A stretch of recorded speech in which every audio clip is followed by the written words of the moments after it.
Mr. Poonawalla, just a few days ago, the Congress party, you yourself were on this show.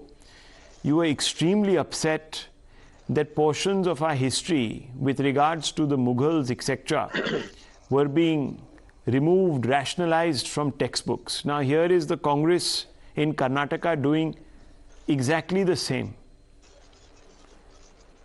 And not just that, the reasons that are being given by the Congress party are not founded in fact either. So I'm asking you, should India only learn about those icons who are aligned to the Congress ecosystem, who the Congress thinks should be respected? Forget the others. Good evening, Rahul. Thank you for having me on the show.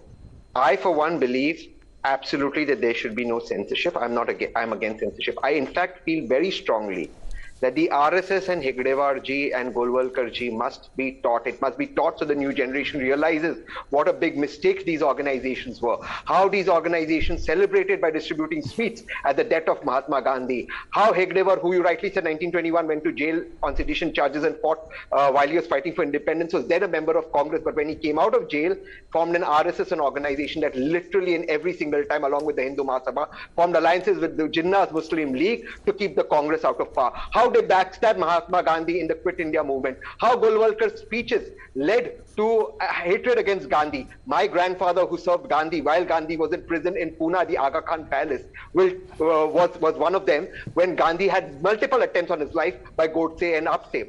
This is and I'm not saying that Godse and upscale were members of the RSS, but they definitely had the ideology of the Hindu Mahasabha and the RSS.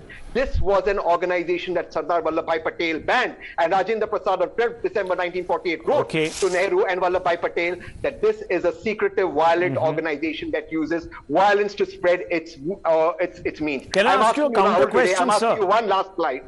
May I ask you one last slide? Where is the RSS registered today? It's an unregistered organization. How does it get money? And the Congress has grieved in not investigating it. Can I ask you a small question today, sir? This great championing of balance in historical capturing our history is very welcome from you, Tehseen Poonawalla. But should we also write about Nehru, when he, as the head of an unelected assembly, decided to fetter our free speech? Why isn't that, if we are talking about balanced history, truthful history? For example, why isn't that there? Or should we not talk about, let me finish, about Nehru, who tried to prevent our first president from attending a very, very important consecration of a very important temple called the Somnath temple. I'm glad you brought up the Somnath. No, forget. I'm just taking a couple of examples. Nehru ji, excuse me, I'm not finished. Tehseen Poonawalla, please. In the interest of a balanced history, why was then Pranab Mukherjee attacked by the Congress when he visited the RSS headquarters if it was such a unregistered, baleful organization spreading all sorts of horrible hate? Why did Pranab Mukherjee, the tallest leader in the Congress party that doesn't belong to the family of self-appointed guardians of the Congress, why was he criticized by the Congress? If you are so attached to recording history with fidelity, why not recognize? Why was Indira Gandhi writing such lengthy letters in praise of Savarkar?